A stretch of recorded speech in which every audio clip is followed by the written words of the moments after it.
Heavenly Father, you are an awesome God. Lord, we thank you for the peace, for the joy within. Thank you for renewing our strength. Salamat, Panginoon. Narito na naman po kami sa iyo para magbigay ng papuri at pasasalamat. Salamat po sa lahat ng mga binago mo na mga women, O God, na patuloy mo pong babaguhin. We give you praise, we give you glory. In Jesus' name, Amen.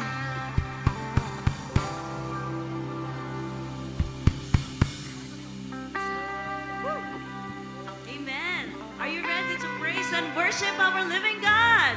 Woo!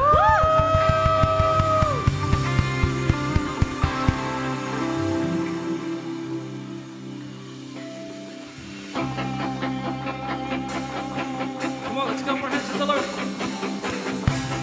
you, I can do anything. I can do all things. 'Cause it's you who gives me strength. Nothing is impossible through you. Blind eyes are open, strongholds are broken. I am living by faith. Nothing is impossible.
We believe in your power.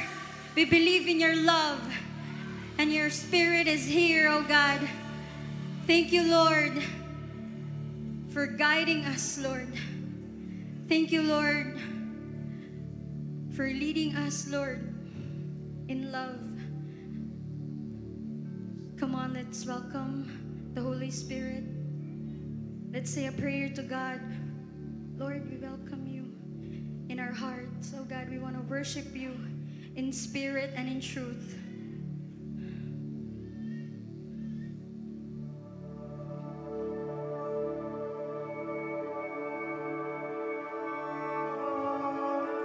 Even when we walk through the valley of shadow of death, we will fear no evil because you are with us.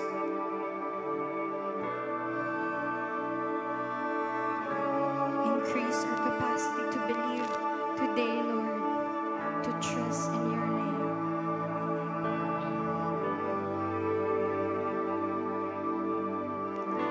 You call me out upon the waters, the great unknown, where feet may fail, and there I find you in the mystery, in oceans deep, my faith will stand, and I will call upon your name, Jesus, and keep my eyes above the waves. When oceans rise, my soul rests in your embrace, for I am yours, and you are mine.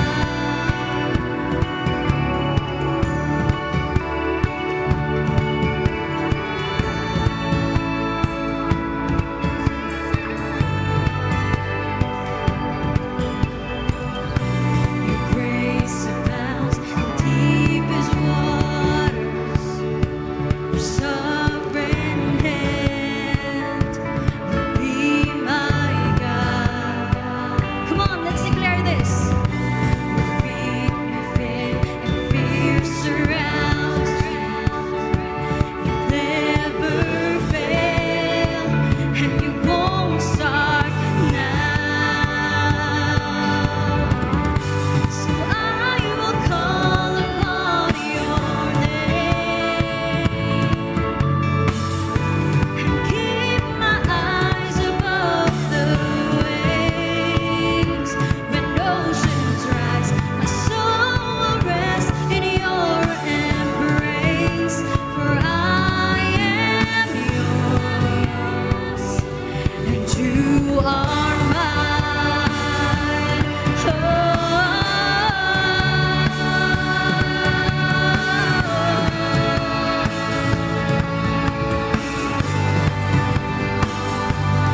You are mine.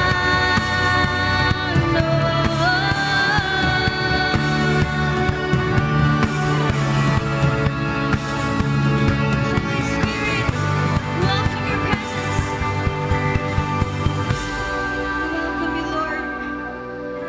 We need you, God. We don't just want you, Lord, but we need you in our lives. And we want you to be part of everything we do, Lord. Holy Spirit, you can break every chain, oh God. You can open any doors that was closed, oh God. So move, Holy Spirit.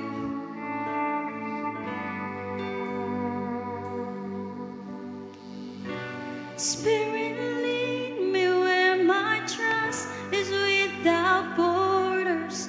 Let me walk upon the waters wherever you would call me.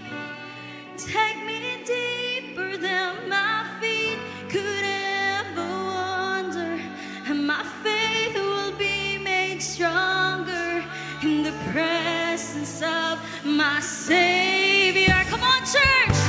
Spirit, lead me where my trust is without borders.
let's sing this with all of our hearts. And let's raise our hands to God, who is so faithful and true in all seasons of our lives.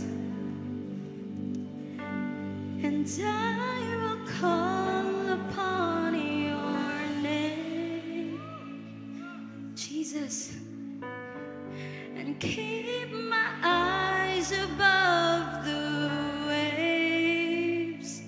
When oceans rise, my soul rests in your embrace.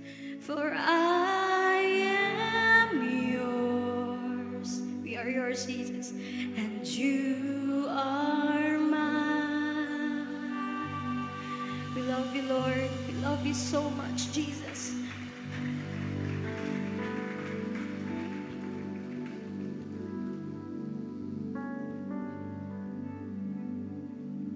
As we continue to worship Jesus in this place this afternoon,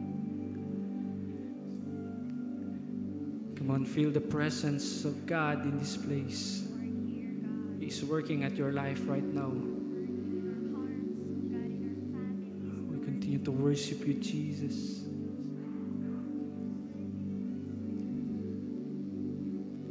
Oh Lord, my God, when I know some wonder, consider all the world that made. I see the stars,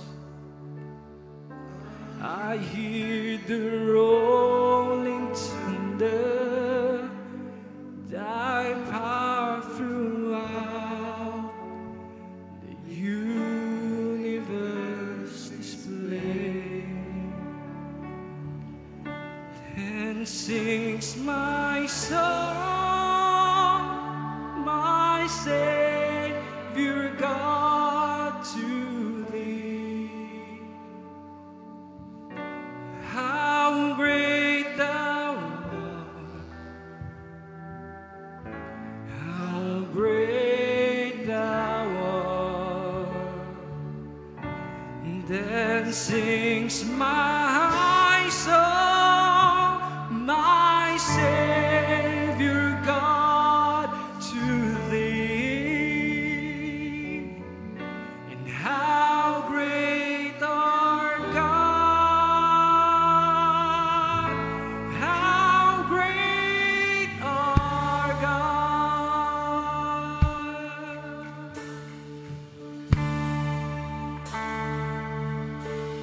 And when I think that God is unsparing,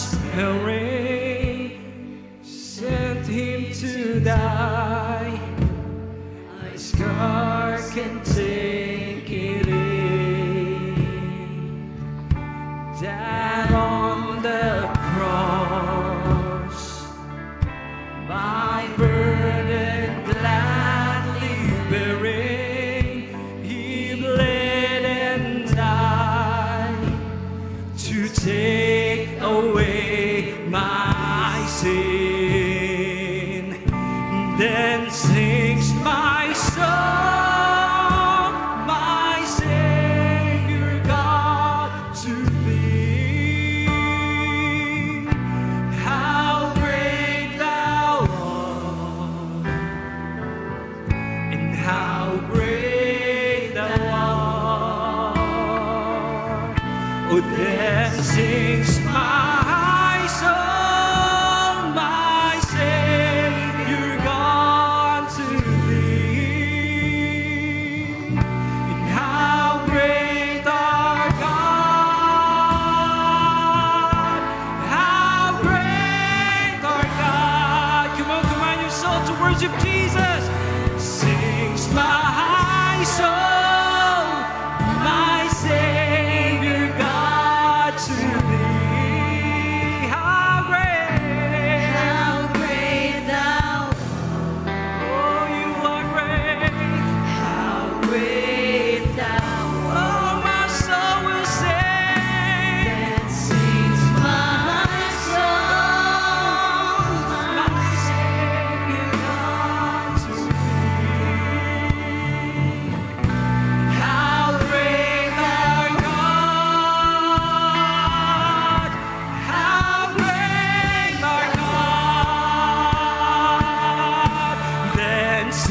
brings my soul, my Savior God to thee.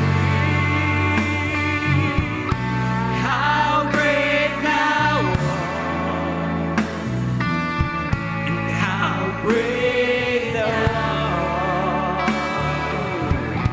that sings my soul, my Savior God to thee. How great thou art, and how great thou art.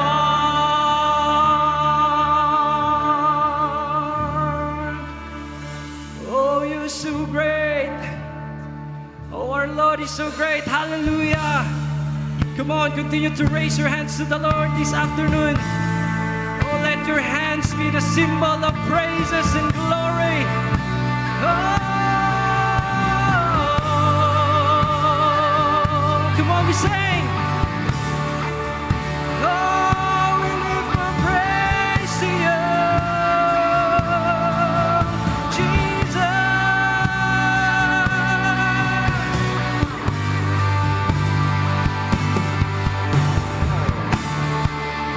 The ground began to shake, the storms was rolled away.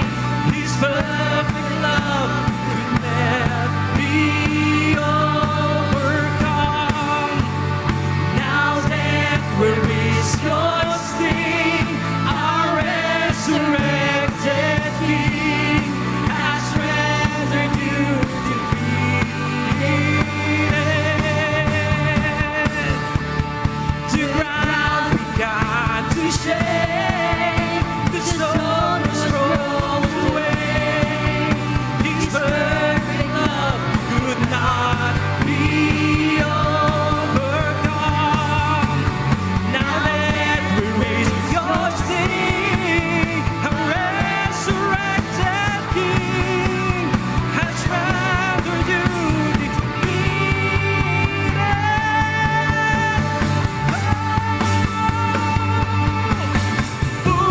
Forever He is glorified. Forever He is lifted high. Forever He is risen, and He is alive, and He is alive. Forever He is glorified.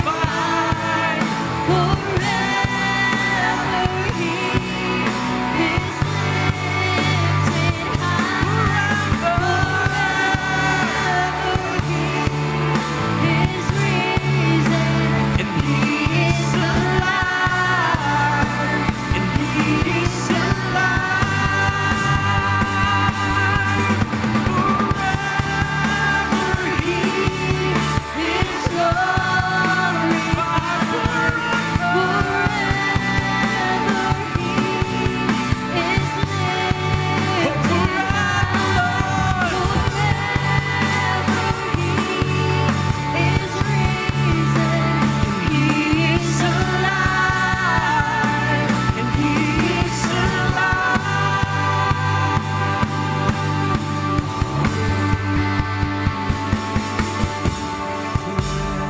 Forever He is glorified.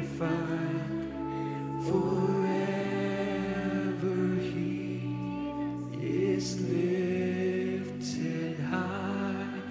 Forever He is risen, and He is alive, and He is alive. Come on, declare forever. Forever He is glorified. Forever He is lifted high. Forever He is risen.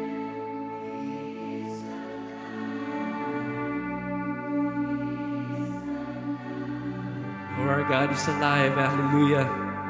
Our God is alive this afternoon. Come on, give a shout of praise to our living God. Come on, make it louder for Jesus. I know we can do better than that for Jesus. We continue to sing with all of our heart, oh God, with all of our soul. Come on, let's continue as we continue to raise our hands. Let everything in you praise the Lord. And then sings my soul, my Savior. How great you are, Jesus.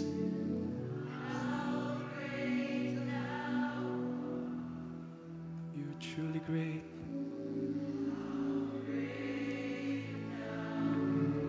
With all of our soul. And then sings my soul, my Savior God, to thee. And how great thou art, how great thou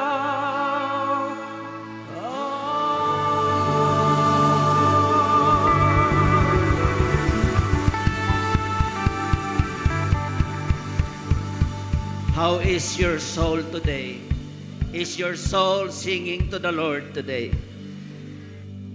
Raise our hands. Father, how great you are. You are God, Lord. You have done everything for us. Even came, died on the cross to save us. Lord, you live. And that is assurance to us that we will also live to be with you forever. How great is your faithfulness, Lord. We remember, Lord, our past. Kung saan kami galing, Panginoon. Ang dami naming problema, O God, but you are faithful. Lord Jesus, minister to your people once again today. Lord, hindi namin alam ang kanilang mga sitwasyon at kondisyon, O God. But you know, Lord, nothing is hidden from you. Lord, minister to your people. Comfort them, Lord, that you are God and you are in control sa kanilang mga buhay. At ang mga trials that they are going through, you allow them, Lord, but they will never be lost because you are the one, O God, holding them in the palm of your hands. Father, thank you that you live and you are alive. You are alive, Lord, sa aming mga buhay, sa aming pamilya. Father God, we continue to pray for our country, for our families, for our loved ones, aming mga kaibigan, sa opisina, sa eskwelahan, kahit Lord, yung sa aming mga kasama sa business, sa mga trabaho, Panginoon. You are God, amazing love, amazing Lord, and amazing ang iyong pagbabago sa aming mga buhay. Father, once again, we thank you sa 113 women na na-encounter last weekend, Lord. Lord, we are amazed how you can change our life, how you can change our direction.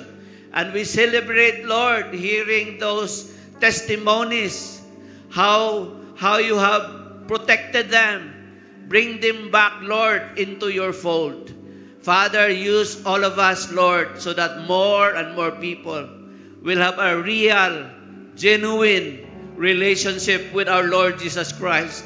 Lord, I pray na hindi lang kami pumupunta dahil sa aming religion, Lord, sa aming religion, but lahat kami mayroong totoong relasyon sa aming Panginoong Jesucristo. I pray, God, for obedient heart. I pray, God, for genuine relationship with our Lord Jesus Christ. Father, bless the word na aming marinig ngayong hapon. Bless your servant na gamitin mo ngayong hapon, Panginoon. We intercede for our country and all the Christian churches gathering to worship you today. Lord God, we give you praise, we give you glory. In Jesus' name we pray. Amen. Amen. Palakpakan natin ang ating Panginoon. Glory to God sa lahat, sa mga leaders, sa praise and worship team, mga nag-serve in this ministry, at glory to God sa ating lahat. At we decided to spend our time not to worship the Lord today in this place. Amen. Welcome sa lahat. Welcome sa mga first-timers. Meron ba tayong new friends dyan sa second floor? Meron bang mga new friends dyan? Can you raise your hand? Meron ba? Meron bang first-timers dyan sa second floor? Come on. Meron? Yeah, I saw hands here. Dito naman sa baba. Meron dito. Welcome. Okay. Nakikita lahat ni Lord yung mga kamay nyo, ha? Kahit hindi ko nakita dahil ang mata ko 68 years old na. Okay, ready na tayo sa word na Lord? Let's welcome Pastora Joy Sevilla. Woo! Magandang hapon sa lahat. Welcome po sa Christian Church Fellowship International, CCFI Gensan, especially sa mga bisita natin ngayong hapon. Welcome po kayo. Again, I am Pastora Joy Sevilla, and on behalf of our senior pastors here, Bishop Joel and Pastora Julnes, lipay kaayo mi nga naa mo karon. Amen. And pwede bang tumayo yung mga naka-encounter kahapon? Tayo, nang mabilis lang. Ayan, tingnan nyo mga itsura nila. Marami pala sila ngayon, palakpakan natin. Last Friday until kahapon, pwede na kayo mo po, salamat po. Last Friday until yesterday, nagkaroon po tayo ng women's encounter dito sa church. Next week, men's encounter na naman. Woo! 113, sabi ni Pastor Bishop Joel, 113 ang binago at patuloy pang babaguhin ni Lord. Isa na doon yung anak ko kanina na nag-testimony, si Pat. No, 15 years ago, nag-encounter din po ako. Hindi pa po ako pastora noon. I was 27 years old then. And itong anak ko na nag-testify kanina, 4 years old pa siya. And sa mga nag-encounter po, ito lang po ang sabihin ko sa inyo. Yung encounter ninyo kay Jesus is just the beginning. May narinig ako kanina. It's just the beginning of your amazing and more exciting journey with the Lord. Palakpakan naman natin si Lord. Amen. Buhay talaga ang church natin. Maraming binabago na mga buhay. 2 weeks ago, we started a series on renewing or being renewed through the inside out by the grace of God, through the grace of God. Bakit po kailangan nating ma-renew? Sa tingin ninyo? Itong sinasabi ko na renewal, hindi po yearly ang pinag-uusapan dito. Hindi yearly na renewal, hindi monthly, hindi rin weekly, pero daily. Bakit kailangan nating ma-renew? Araw-araw. Kasi mahirap ang buhay. Agree? Mahirap ang buhay and we don't need to live long to say that life is hard. And our world, or the world that our life here on earth is filled with hardship, is filled with pain. Sometimes physical, sometimes emotional, or mental, or sometimes relational. And ito po, when we follow Jesus, mas nagiging parang mahirap ang buhay. Bakit po? Hindi po lahat is for Jesus. Not everyone is for Jesus. At kapag Christian ka, parang napakataas ng expectation sa'yo. Parang dapat hindi ka na magkamali. Ganun yung testimony ng anak ko. Akala niya perfect kami ng tatay niya, ng papa niya. And life is hard. Sometimes it simply comes from the fact that we live in a world that is broken by sin. So, our bodies are also breaking down. No? At dahil dyan, it's easy to feel weak, napapagod tayo. Sinong mga pagod? Nadi-discourage tayo. Minsan gustong mag-give up, no? May narinig ako kanina nag-testimony, gustong mag-give up. Lahat po tayo may pinagdadaanan. Tama? Ang iba siguro sa inyo pumunta dito ngayon, dala-dala yung bigat ng problema or stress ka na sa trabaho mo, di ka makatulog, di ka makakain, parang in love lang, no? So ang question po, how do we stay strong when life gets hard? Paano pag may mga trials na si Lord mismo ang nag-aalaw?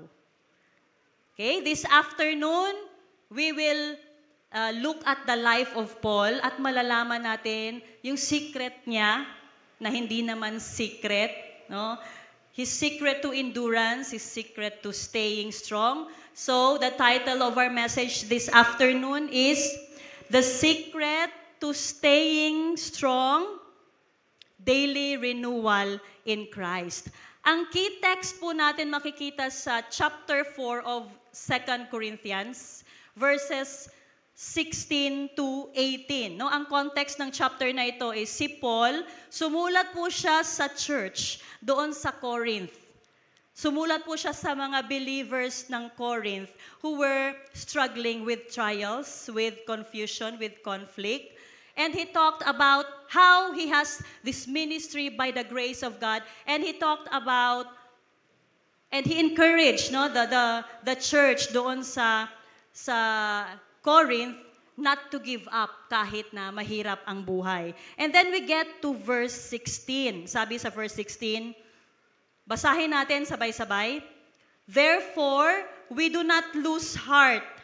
Even though our outward man is perishing, yet the inward man is being renewed day by day. For our light affliction, which is but for a moment, is working for us a far more exceeding and eternal weight of glory, while we do not look at the things which are seen, but at the things which are not seen.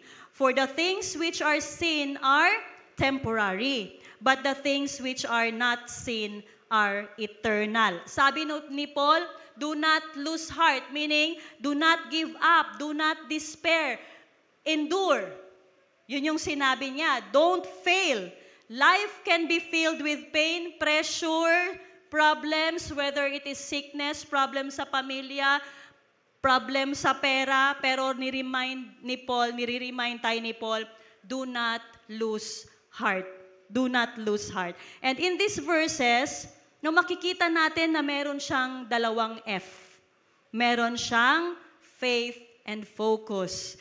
And I would say faith, resurrection faith, ito yung paniniwala na dahil buhay si Jesus, because Jesus lives, we can keep going.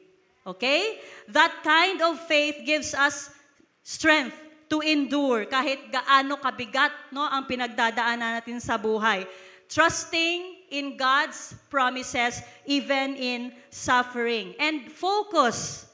Ano po yung focus? Fixing our eyes on eternal glory, not on temporary troubles. So kung may faith tayo at may focus tayo, ano ang nagagawa nito?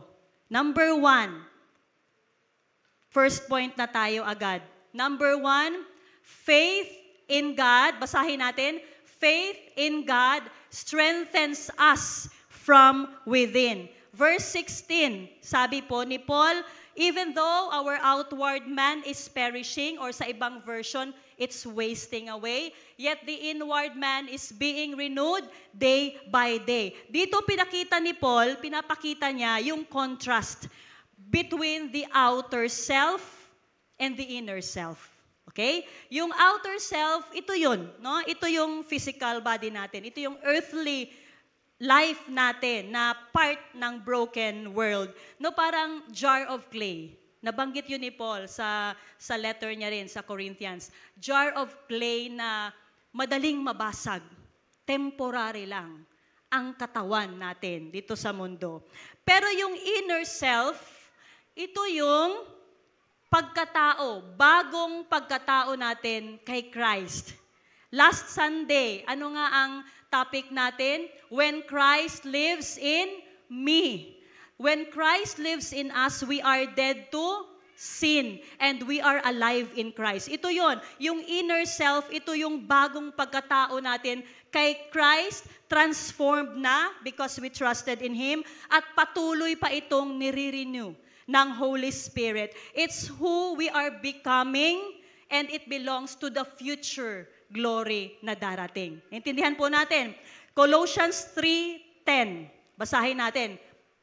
Colossians 3:10. And having put on the new self, which is being renewed in the knowledge after the image of its creator. Yun yung inner self. Ephesians 4:24. And to put on the new self, created after the likeness of God in the true righteousness and holiness. Ito yung inner self. Sabi ni Paul, ang outward man, outward self natin, it's perishing, it's wasting away. Our present bodies that belong to this earth, to this world, no, is being destroyed, breaking down. And Paul knew, alam niya po, what it felt like to waste away. No? Sabi niya sa previous verses, sa 2 Corinthians 4, verses 7 to 9, sabi niya, he was afflicted, he was perplexed, he was persecuted. And sa Ecclesiastes 12, mababasa din natin doon yung poetic picture of wasting away. Basahin natin. Don't let the excitement of youth cause you to forget your Creator. Honor Him in your youth before you grow old and say, life is not pleasant anymore. Remember Him before the light of the sun, moon, and stars is dim to your old eyes, and rain clouds continually darken your sky. Remember Him before your legs, the guards of your house, start to tremble, and before your shoulders, the strong man stoop. Remember Him before your teeth, your few remaining servants stop grinding, mahurot na atong ngipon.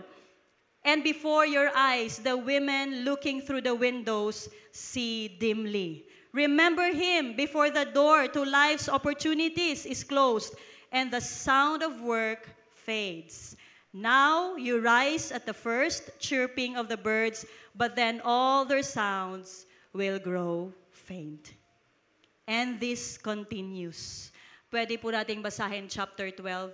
Mamaya pag-uwi sa bahay, dinescribe po ni King Solomon, ang writer ng Book of Ecclesiastes, kung paano talaga nagde-decline ang buhay at ang katawan ng tao over time. So, our bodies grow weak.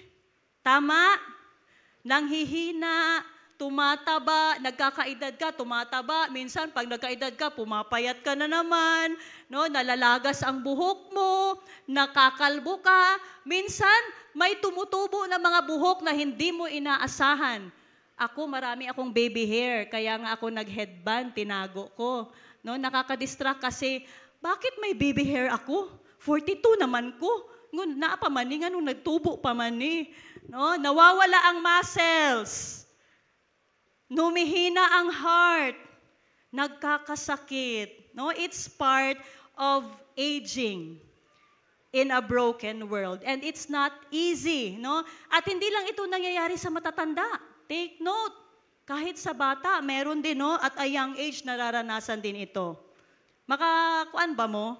Makarelate ba mo sa ginaingon ni Paul na our outward man is perishing? Ako, dati kayang-kaya ko buksan yung litro ng Coke. Coke, bawal di ay. No? Kanang botelya god sa Coke, dili siya tong plastic, katong mabasag. Sa una, kaya-kaya na ako. Karon, di na ako kaya. Gari ko unsa man, tigulang nako o niguot ragyud ang taklob sa ko. Basin pareho. Okay? So, kahit gaano pa natin alagaan ang sarili natin, laklakin man natin mga food supplement na meron tayo, tuloy pa rin ang aging at weakening. Sabihan mong katabi mo, tuloy pa rin. Ang pagtanda mo, kapatid. Pag nag-birthday ka, ibig sabihin, dagdag na naman yung isang taon, no? Sa buhay mo. Pero tuloy-tuloy ang ating pagtanda.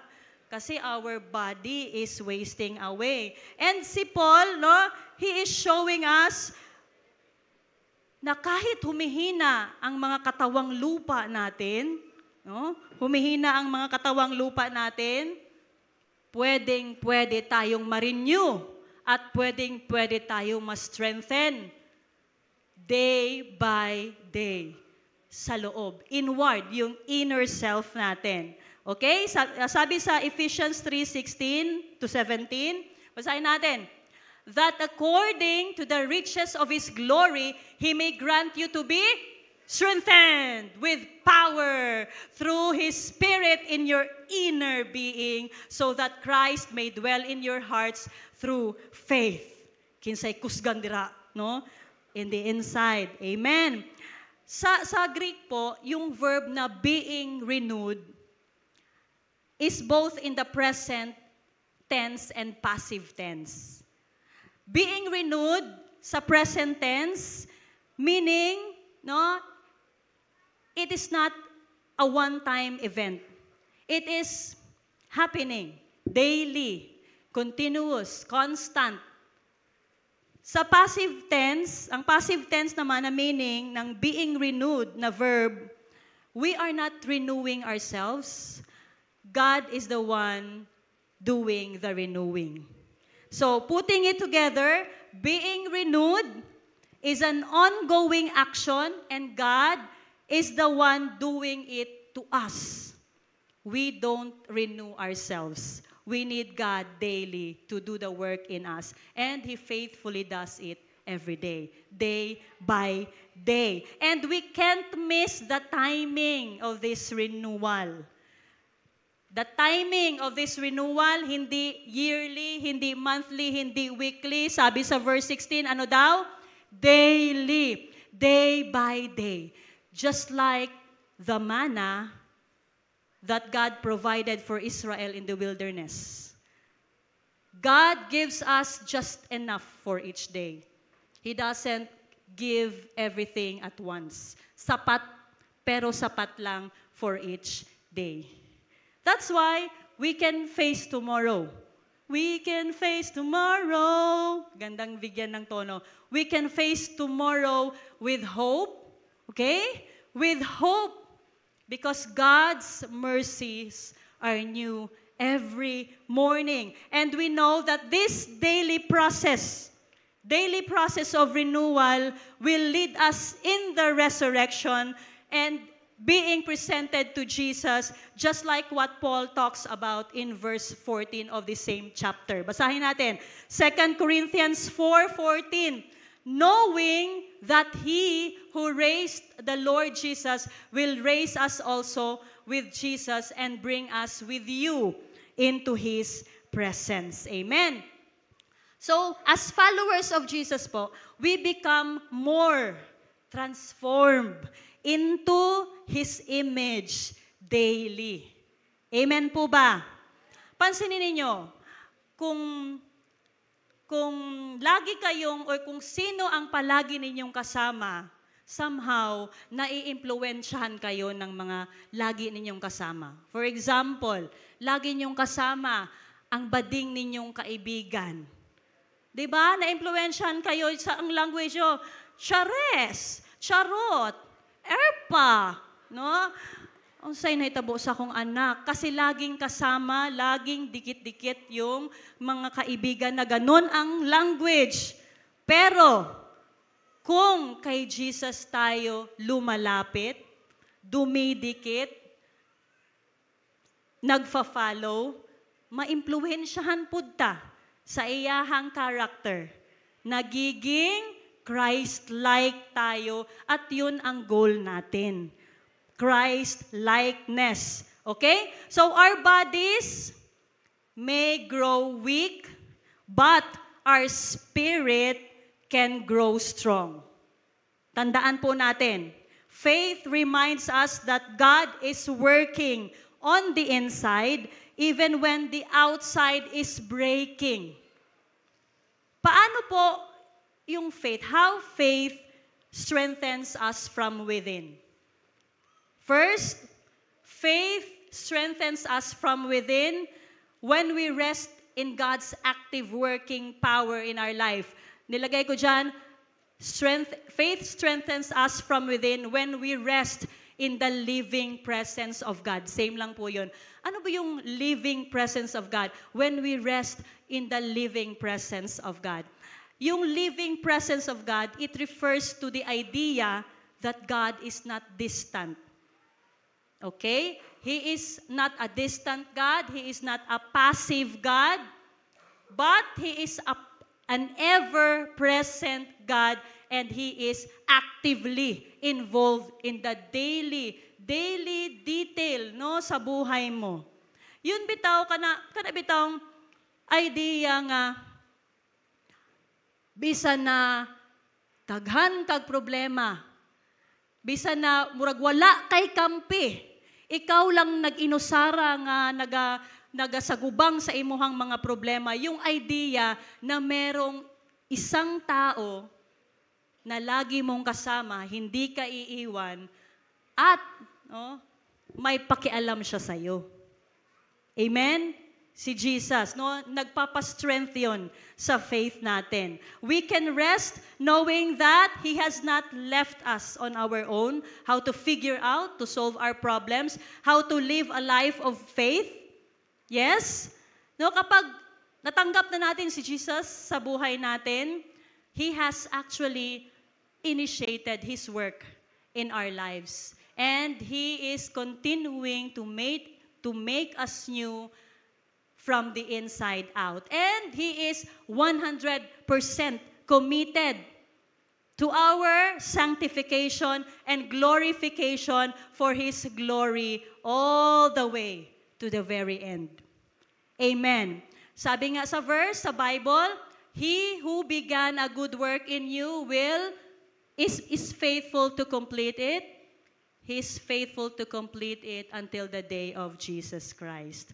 Second, faith strengthens us from within through word, prayer, and worship. Itong mga holy habits na ito, tinuturo natin ito dito sa church. Magbasa ng Bible, mag-devotional, mag-worship, mag-pray. These holy habits help us stay focused on who God is at ano yung mga promises niya. Sa word ni Lord, nare-remind tayo, ito ang Panginoon na sineserve ko. Ito ang mga promises ni Lord. Nakaka-focus tayo doon. Nare-remind tayo araw-araw. Sino dito nagdi-devotional? Sino nagpe-pray? Sino nagwe-worship? Keep going. Do not give up. Do not lose heart. Kung hirap ka, hindi ka pa consistent, start small and simple. Alam niyo po, nung nag-encounter ako, hirap talaga akong mag-devotional. Hindi ko kasi siya ginagawa dati. Akong notebook, pangag.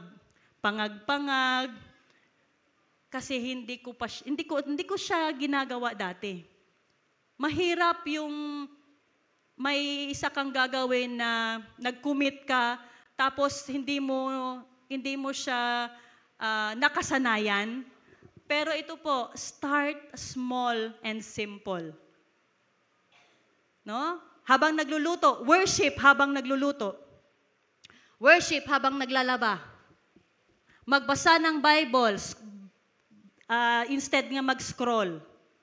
Mag-pray, bisa na nagda-drive. Well, nagabiyahe, padulong sa opisina, mag-ampo sa tricycle. Mga ingon ana, bitaw, bahalag, ginagmay, basta kanunay. Kahit small steps, basta consistent. Hindi lang po pang negosyo yung bahala ginagmay, basta kanunay. Pwede rin po ito i-apply sa spiritual life natin. Bahala ginagmay, kahit small steps, basta consistent, the Lord will meet you there. Okay? With daily renewal. And as we yield to Jesus, araw-araw, we grow. Mas loving, nagiging loving na tayo, mas peaceful tayo, mas strong tayo. you don't have to stay as you are. On the inside, God, Jesus can make you the person you were born to be. Kaya sabihan mong katabi mo, ganunin mo, kabilabitin mo siya. So don't lose heart. God is renewing you. Kahit napagod ka, on the inside, God is renewing you. Amen. Meron akong illustration dito. Yun. Nakita ninyo yan? Clay pot na may crack, but if the light inside shines brighter, but if the light inside, no, sa pot na yan, shines brighter kasi nare-renew tayo araw-araw, the cracks become part of the glory. No? Tayo para tayong mga clay pots, no? Not perfect. Minsan marami tayong cracks from pain, from struggles, but when we are renewed day by day, no, from the inside out, kahit broken tayo, no, pwede tayong gamitin ni Lord. No? Pwede pa rin niya tayong gamitin to reflect His goodness. So, hindi sayang yung mga pain natin, yung mga struggle natin. It actually highlights His glory even more. Number 2, ano nga yung una? Faith in God strengthens us from within. Number 2, focus on the eternal. Sabi po sa verse 17 of chapter 4, for our light affliction, which is but for a moment, is working for us a far more exceeding and eternal weight of glory. Kanina nakita natin yung contrast ni Paul, di ba po? Sa verse 16, outer self versus inner self, wasting away versus renewed day by day. Dito sa verse 17, affliction versus glory. At tinawag ni Paul ang suffering na light. For our light affliction, sa ibang version, suffering. Light lang, momentary lang, or small lang, maliit lang daw sa ibang version. Pero yung glory, eternal. Beyond compare. No, parang same point lang sa verse 16, pero ibang angle naman ito. Yung afflictions, yan yung signs na ang outer self natin is wasting away, pero panandalian lang. Pag nabasa nyo ito, for our light affliction, parang masasabi natin, that's not a normal response for Paul. Diba? Halimbawa, pumunta ka sa LG. Tapos yung brother mo, yung sister mo, nag-pour out sa LG about sa mga pinagdadaanan niya. No? Dami niyang mga problema. Umiiyak na siya. Sinabihan siya ng LG leader, ng life group leader. Okay lang yan. Light lang. Para bang minimize yung pain? Murag wala, givalue ko nimo ang akong daghan ako giagian, light lang. Ganun ba yung ibig sabihin ni Paul dito? Light lang? Ganun ba, gaano ba kabigat ang problema mo ngayon? Sabi ni Paul, light lang yan. Light lang. Momentary and light. This description is from a man na dili basta-basta ang giagian. Grabe ka-extreme, ka-intense ang iyang sufferings based on 2 Corinthians 11, verses 23 to 28. Basahin nga natin, or i-flash na lang natin. Huwag na natin basahin yung whole verses. Ayan, sige. Physical sufferings, imprisoned frequently. Sige siya kapriso. Flogged severely. No? Exposed to death repeatedly. Received 39 lashes from the Jews 5 times. Pila to? 39 times 5. Kamo na lang, dili ko kabalo. Beaten with rods 3 times. Stoned once. Shipwrecked 3 times. Grabe, nabuhi. Yapon siya. Grabe, no? Spent a night and a day in the open sea. Dangers faced. Constantly on the move. Dili yun siya mapirmi, no? Muro siya kanang langaw pulag lubot. Ana? danger from rivers, danger from bandits, danger from his own people, the Jews, danger from Gentiles, danger in the city, danger in the country, danger at sea, danger from false believers. Grabe, hurot na. Hardships endured, labored and toiled, often went without sleep. Uy, ginsumya po day si Paul. Known hunger and thirst. Kinsay na gutom dira. Kani siya, known hunger and thirst. Siguro, pila ka adlaw ay kaon. Wala to siya nag-fasting. Wa jud siya makaon. Often went without food. Been cold and naked. Kani, emotional, spiritual burden. Faced daily pressure of concern for all the churches. Tung gibasa bitaw nako ni, nakahuna-huna ko ba, maugyod siguro. Maugyod ning ginaingon ni Paul nga kinahanglan nato ma-renew adlaw-adlaw. Kay siya mismo naka-experience. Faced pressures daily of concern for all the churches. Akong gi-research ilang churches yung na-plant ni Paul. 14 plus churches. Isipin nyo nga, isang church lang, ang hirap na ngang, di ba, i-manage, isang church pa lang. How much more? 14 kabuok. Though naaman na yung mga pastors, pero mo report man na sa iyaha. Di ba? 14 churches in Antioch, Philippi, Thessalonica, Berea, Corinth, Ephesus, Galatia, Colossae, Rome. Panoorin nyo nga yung movie ni Paul, Apostle of Christ. Ang ganda. 2018 na movie. Ang ganda po, nag-reflect siya sa buhay niya, sa mga sufferings niya, sa mga missions niya. Maganda po, panoorin ninyo, Paul, Apostle of Christ. Lahat ng ito, na-experience ni Paul. Mental, physical, spiritual, emotional, nandyan na lahat. And there is no minimizing of hardship here from Paul. He knew the mental, physical, emotional, spiritual impact of his sufferings, of extreme suffering. Pero sabi niya, light lang ang atong affliction, mga kapatid. Apil na siya dito. Light lang. How can Paul possibly say that? Bakit kaya, no? Nasabi ni Paul na light lang ang affliction, ang suffering niya, kahit alam naman natin na gaano kabigat, no? Kung isipin natin, extreme na yon. Bakit po? Because he's not focused on them. Simply because he's not focused on them. Have you ever noticed, if you focus on one thing, everything else nagiging malabo? Try nyo nga. Sige, tingnan nyo yung palad nyo. Kahit 10 seconds lang. Tutuki. Ayaw gyud og kuan ha. Ayaw huwag tanaw sa kilid-kilid ha. Tutuki gyud. Tutuki. You cannot see anything else in this room clearly. Diba? Same with our life.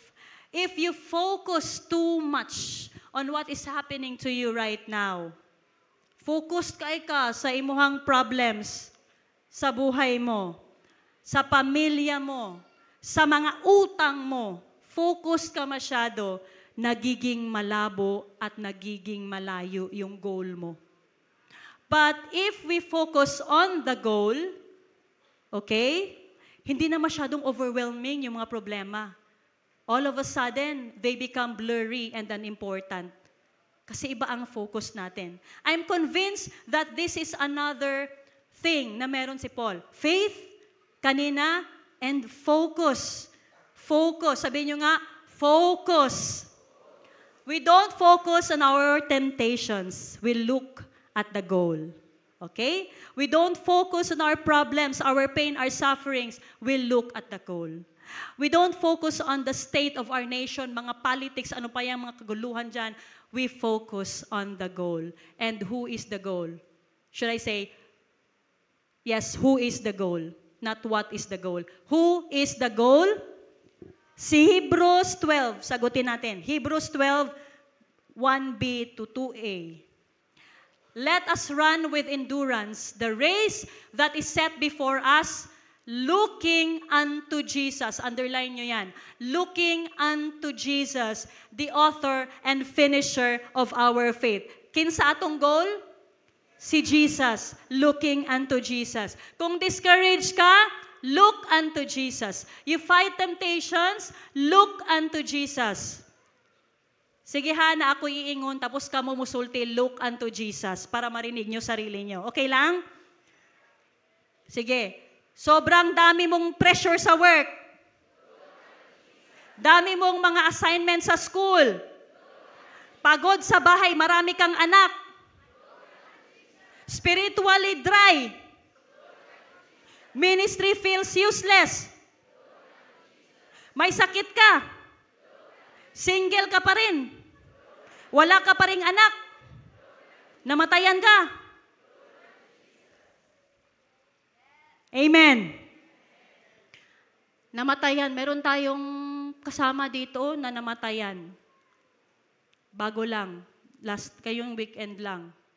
Ito yung basta may mamatay bitaw, makakuan ka no, daghan makamuni-muni ka ba sa kinabuhi. Naka-reflect ko, nakaingon jud ko na-reveal sa ako bago lang ba anak ko na. Hala no. Ang mga namatay nato nga mga loved ones, patay na sila, di ba? But sila, he or she is not part of our past anymore. They are not part of our past, but they are actually part of our future. Naman sila dito, nauna na sila. So look unto Jesus, kauban na nila si Jesus. So there's no kanang reason bitaw para sa ato ang magundang, nga magluya-luya. Look unto Jesus, focus sa atong goal. Amen? Amen. So alam ni Paul na mas grabe ang glory na darating kaysa sa bigat ng pinagdadaanan niya. Hindi yun sila comparable. Iba ang level. No? Iba talaga ang level. Kaya nagiging light and momentary lang yung affliction para sa kanya because it's all about his perspective and focus. Tingnan natin itong short video clip na ito. God knew you needed to see this. Look behind me. Looks like a storm, right? Looks pretty cloudy. Looks pretty gloomy. But if I just shift my direction a little bit, it's a beautiful sunset. I'm in the same place. I'm standing in the same spot right now. We got the storm, and we got a beautiful sunset. Sometimes the most powerful thing you can do is not change your location, but change your focus. Because if all you ever do is focus on the storm, you're going to miss out on the beauty that God is painting right next to it. Peter didn't sink because the waves were too big or the wind was too strong. He started sinking because he took his focus off of Jesus. The storm didn't change. His focus did. How many of us, when life gets hard, we start focusing on the problem instead of the problem solver? The Bible says if we keep our mind on God, He will keep us in perfect peace. If you focus on what you're missing what you have. God is still good, even when the skies are gray, because God never stops being good. We just stop being thankful. So let's praise God even in the middle of the storm. Ay, sorry. Amen. No, we cannot change our location. Nandyan ka na, kapatid. But we can change our focus. Amen. To be honest po, I do not know if we can really understand right now what that glory will be. No? But the Bible gives us a few glimpses of what Paul is talking about. Yung sinasabi niya about the eternal weight of glory. Tingnan natin yung 2 Corinthians sa chapter 5 naman ito. Verses 1 to 5. Mabilis lang po. For we know that if the tent that is our earthly home is destroyed, ibig mo sabihin itong earthly body natin, we have a building from God, a house not made with hands, eternal in the heavens. Ito po yung glorified body natin, immortal body. For in this tent, nitong katawan natin, ngayon, we groan, longing to put on our heavenly dwelling, our new glorified immortal body. If indeed by putting it on, we may not be found naked. Sinasabi dito ni Paul, I don't want to just be a spirit without a body, naked, no? I want to be clothed again with a new eternal body that God has prepared, no? For while we are still in this tent, in this mortal body, we groan, being burdened, not that we would be unclothed, but that we would be further clothed with that eternal or glorified body, so that what is mortal may be swallowed up by life. He who has prepared us for this very thing is si God, who has given the Spirit as a guarantee. Holy Spirit man ang mag-renew sa ato adlaw-adlaw, mahimo tang mas loving, mas caring, antud sa mahimo na tang Christ-like, maredy ta ipresenta sa Ginoo pag abot sa panahon. Amen? So ang faith, ang hope ni Paul, nasa resurrection life and future glory na darating. Nandoon ang focus niya. Kaya yung mga problema niya, light lang yon, momentary lang yon. Pero, baka isipin natin, wala naman palang silbi ang mga suffering na yan. Bakit pa ako nagsasuffer ngayon? Eternal glory naman palang pupuntahan ko. Ba't pa ako nagsasuffer?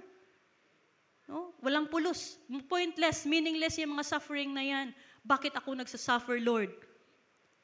Nothing good is coming out of it. Pero, sabi ni Paul sa verse 17, nabasa natin kanina, our light and momentary affliction is working for us.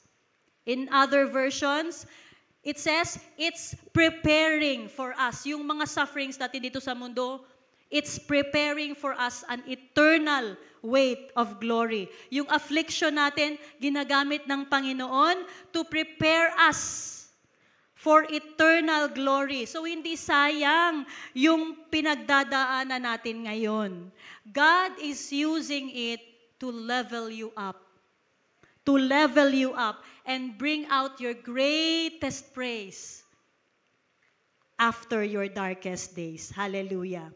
So wag nating gawing basehan no kung ano ang mga nangyayari ngayon sa buhay natin. God is doing something bigger behind the scenes.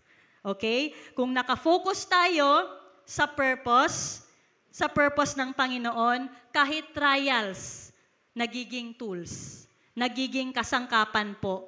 Faith doesn't deny the pain, but believes that God will use it for a glorious outcome. Kaya hindi sayang ang pain, ang struggles natin. Christ is completing His work in us. Sabihan mo naman ng katabi mo, kalabitin mo, baka natutulog na. Kalabitin mo, sabihin mo, so don't lose heart, kapatid, don't lose heart. God's plan is glorious. Amen. And third point, last point. Faith shifts our focus to the unseen. Kanina, faith in God strengthens us from the inside out and focus on the eternal. Ngayon, pagsamahin natin yung dalawa, faith and focus. Faith shifts our focus on the unseen. Verse 18, while we do not look at the things which are seen, but at the things which are not seen. Which are seen. Okay. For the things which are seen are temporary, but the things which are not seen are eternal. Okay, gumamit na naman si Paul dito ng contrasting ideas. Kanina, outer self, inner self, momentary, eternal. Dito sa verse na ito, the unseen with the seen. Paul is making distinction between the present world. Ito, no, the present world that we live in, the things that we see with our human eyes, and God's promises of future resurrection and the new creation which is not yet visible. Yun yung kino-compare niya dito. So what do we usually see dito sa mundo? Sige nga, problems, wars, injustice, sickness, broken relationships. Kala mo parang ang tagal matapos. It feels like they feel like forever. Dugaya, jud, may impas akong utang, uy. No? Dugaya, mahuman sa akong mga problema, uy. Parang permanent na. Feeling natin permanent na. Pero sabi sa verse 18, temporary lang yan. No? Parang yung sa verse 17, light lang yan. Tapos ito sa verse 18, temporary lang yan. No? The world tells us to focus or to focus on what we can see. Tama ba? on what we can see. Whether problem man yan or even things na parang ayaw mo nang matapos. Ayaw mo nang matapos ang fame. Ayaw mo nang matapos ang success, influence, power, pera. Pero again, itong mga bagay na ito, temporary lang din. Amen. Temporary lang. Lahat ng yan, mawawala lang din. So what's unseen? What's unseen? God's renewing power. What's unseen? The glory that is coming, eternal yun. Yun ang mga hindi natin pang nakikita. But faith helps us focus on what truly lasts. God, His promises, and His kingdom. Yun. Pag meron tayong faith, matutulungan tayong mag-focus kung ano yung mga eternal na hindi pa natin nakikita. God, His promises, and His kingdom. And our focus fuels our faith. It determines our direction. Kung saan tayo nakatingin, no? Doon din tayo papunta. Tama ba? So if our eyes are on Jesus, we will walk by faith and not be swayed by fear. Basahin natin Isaiah 41:10. Don't be afraid, sabi ni Lord, for I am with you. Don't be discouraged, for I am your God. I will strengthen you and help you. I will hold you up with my victorious right hand. Yan ang promise ni Lord. Pero minsan, siguro din madalas, let's admit it, we let fear take over.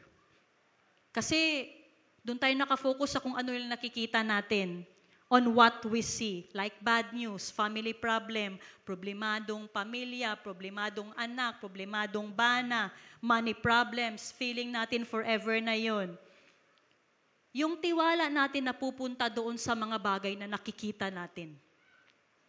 No? Not on the unseen. Sabi nga sa Hebrews 11:1, faith is the evidence of the things we cannot see. Okay? Pag sinasabi natin, Lord, I trust you, but, Lord, I trust you, but kailangan ko munang makita yung next step.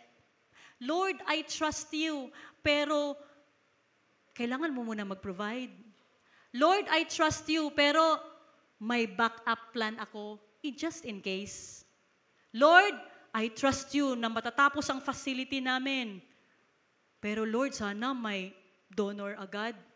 Praise God, hindi ganyan ang faith ng senior pastors natin. Lord, I trust you, but. Lord, I trust you, but. Whenever that word, but, appears in that, after that statement, check mo na agad yan. Baka you are walking by sight, not by faith.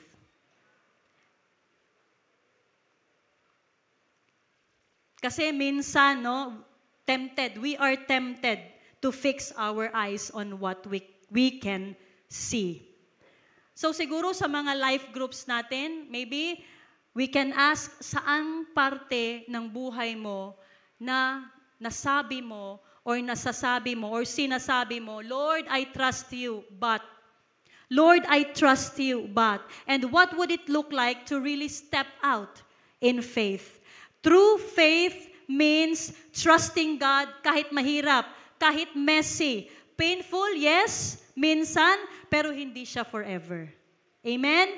One day, lahat po ng yan, it will be overshadowed by His glory. Our perspective matters so much. Looking to the greater glory, looking to the things that are unseen, trusting the Lord that He will bring His promises to fulfillment. Kalabitin mo yung katabi mo. Tapos na tayo. Sabihan mo, don't lose heart. Don't lose heart. Tapos na tayo. No. Trust in God's unseen promises. Ulitin nyo, don't lose heart. Trust in God's unseen promises. So I will end with this story. Pag may kwento, may kwenta. May dalawang matanda na masakiton. nasa hospital sila, they are sharing the same room. Yung isang matanda, nandun siya banda sa may bintana, nakahiga. Yung isa malayo sa bintana. And every day, itong nasa bintana, pinapupo siya ng nurse 1 oras kada hapon. No? Pinapaupo siya, pinapaganon siya. And then, sumisilip siya sa bintana.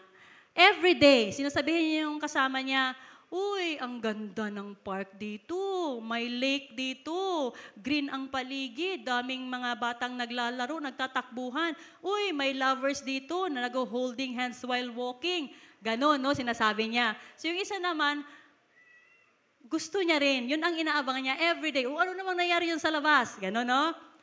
Isang araw, namatay na yung lolo na nasa may bintana.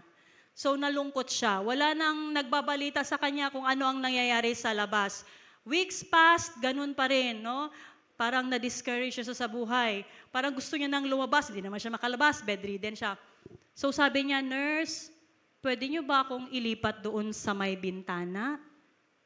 Okay, sige po. So paglipat niya doon sa bintana, sumilip siya po sa kurtina.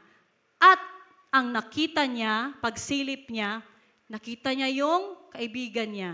The end. Hindi po, hindi. Pagsilip niya, anong nakita niya? Pader. Pader iyahang nakita. Sabi niya, bakit pader? Sabi ng kasama ko dito, sabi ng kaibigan ko, may park dito, may lake dito. Ay, lolo, baka ini-encourage ka lang nun.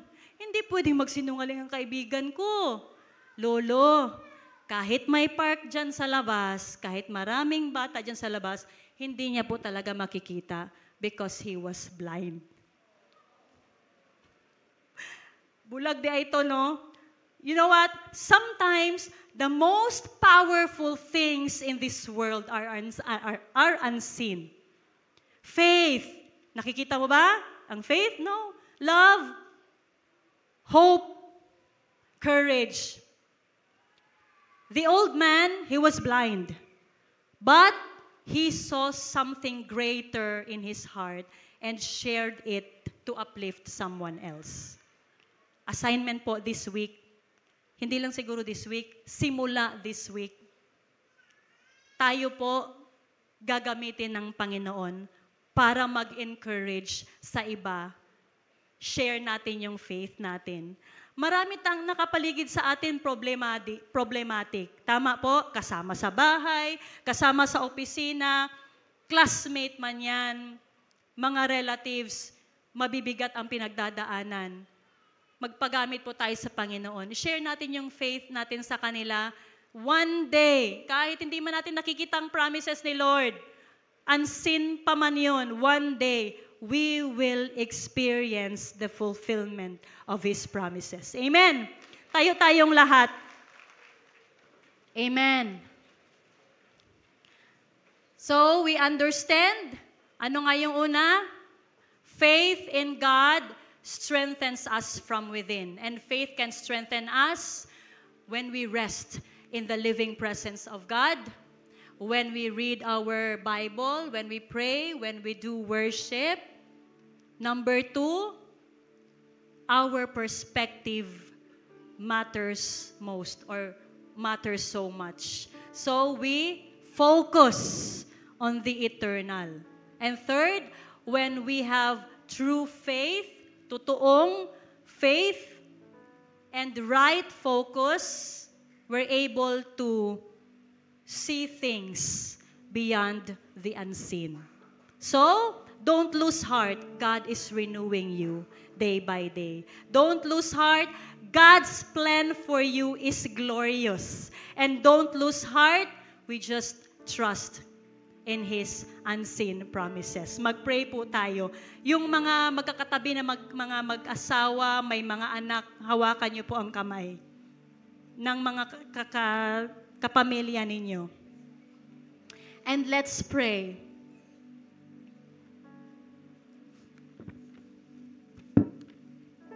Let's pray. Heavenly Father, we come before you today, Lord, with all our pain, all our weakness, all our questions, O God. Life is hard. Mahirap po ang buhay, Lord.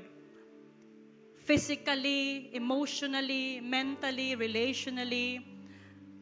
And we admit, O God, that at times, may mga panahon na ang sarap i-give up. Masarap, Lord, mag-give up. We get tired, we get weak, we get discouraged. But this afternoon, O God, thank you. Because you reminded us through your word, Lord, not to lose heart, not to give up. Lord, salamat that even when our outward man, our outward body is wasting away, it's perishing. But Lord, you are renewing us inwardly day by day. Salamat, Panginoon, kasi kahit hindi pa namin maintindihan ang lahat, you are always working behind the scenes, oh God. And Lord, you are faithful. You are ever faithful to strengthen us from the inside. Kahit kaano pa man, Lord, kahirap ang pinagdadaanan namin sa labas. Lord, teach us not to focus on the things that we can see. Mga problema, Lord, nakikita namin, broken relationships, mga pain, sufferings, oh God. Lord, help us to fix our eyes on Jesus, the author and the perfecter of our faith. Remind us, Lord, that whatever we are going through right now, it's not forever. It's temporary, oh God. And Lord, you are preparing for us a glory that far outweighs any suffering that we face today. Father, forgive us for the times we say, I trust you, Lord, but Lord, forgive us. Forgive us for the times that we put our faith, Lord. We put our faith, we put our trust, Lord, sa mga bagay na nakikita lang namin. Instead, Lord, trusting in your eternal plan. Lord, right now, shift our hearts, our eyes, our focus back to you and build in us a faith, Lord, that endures, that believes, that hopes, that worships, even in the waiting, even in the breaking, oh God. Father, we declare that our pain, our suffering right now, it's not pointless, it's not meaningless, it's not wasted, Father. And our story is not yet over. In the name of Jesus, you are renewing us day by day. You are completing your work in us, oh God. And Lord, salamat sa grasya, daily grace, Lord, to keep going. We give you praise. We give you glory. In Jesus' mighty name we pray. Amen and amen. Palapakan natin ang Panginoon. Amen. Pwede na po tayong maupo except po sa mga bagong kaibigan natin ngayon. First-time friends natin ngayon. Mga first-time friends po, mga bagong bisita, pwede ba natin makita ang mga kagwapuhan, kagandahan ninyo po? Praise God. Dito, pwede. Meron pang bisita. Dito, meron. Salamat po.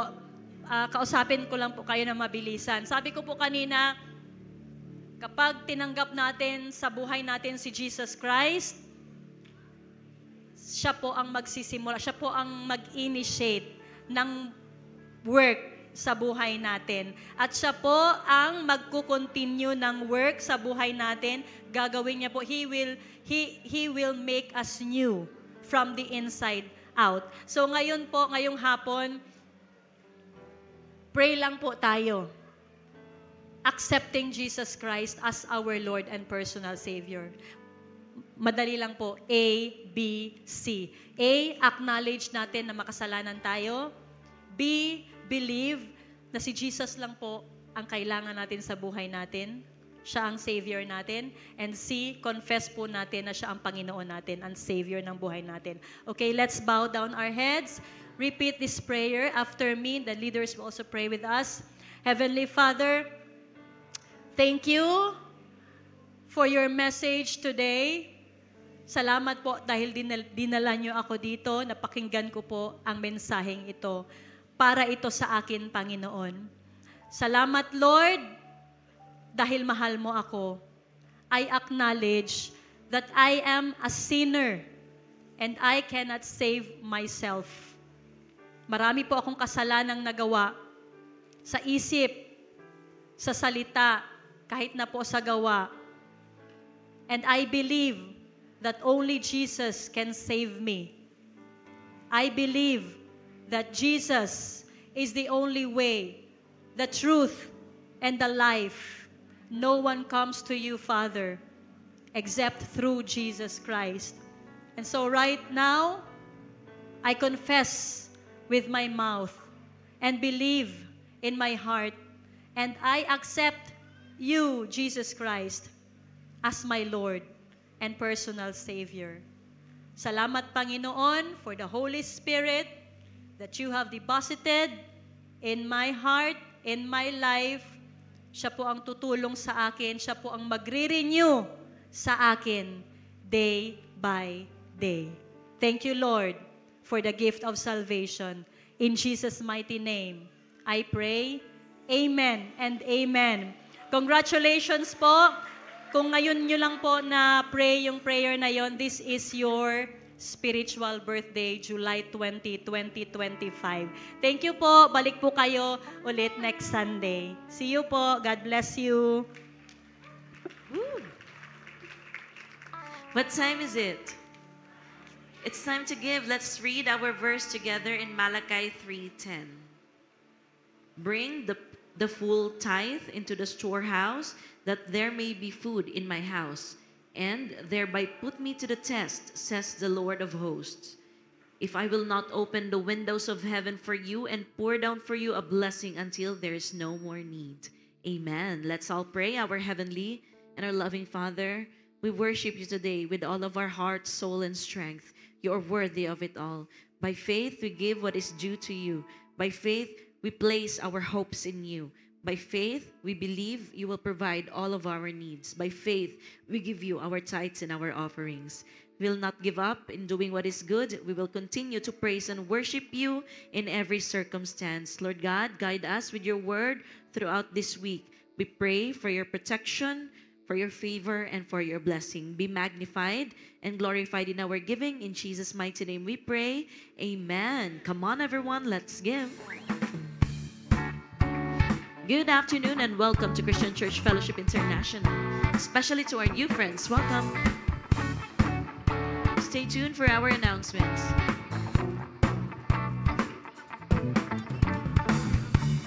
Take note of our Sunday service schedule. We have 10 a.m., 2 p.m., and 5:30 p.m. We encourage you to join a life group. Ask the person who invited you.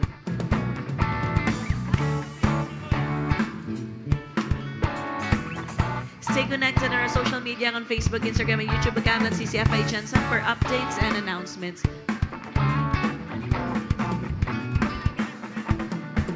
Join us in our zone for your meetings. It is every first Saturday of the month, 5 a.m. Flashed on screen is our BP account, GCash and PayMaya number in case you find it more convenient to give online.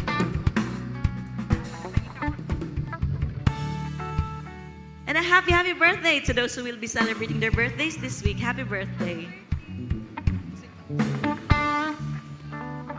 Amen. Let's all stand and let's raise our hands to the heavens in the receiving mode as we receive the Lord's blessing.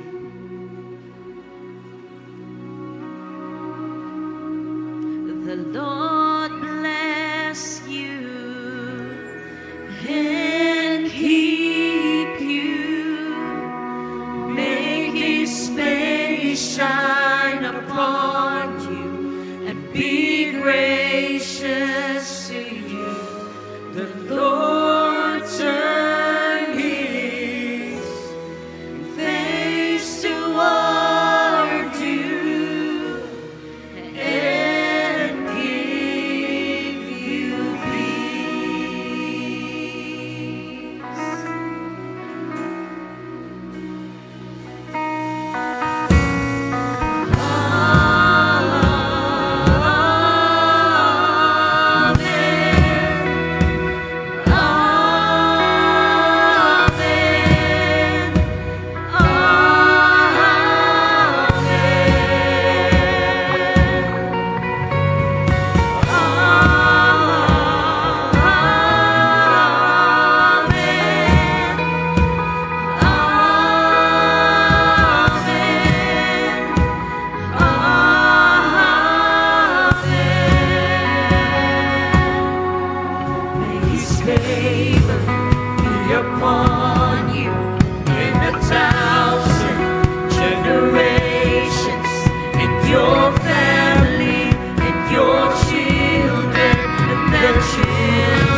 blessed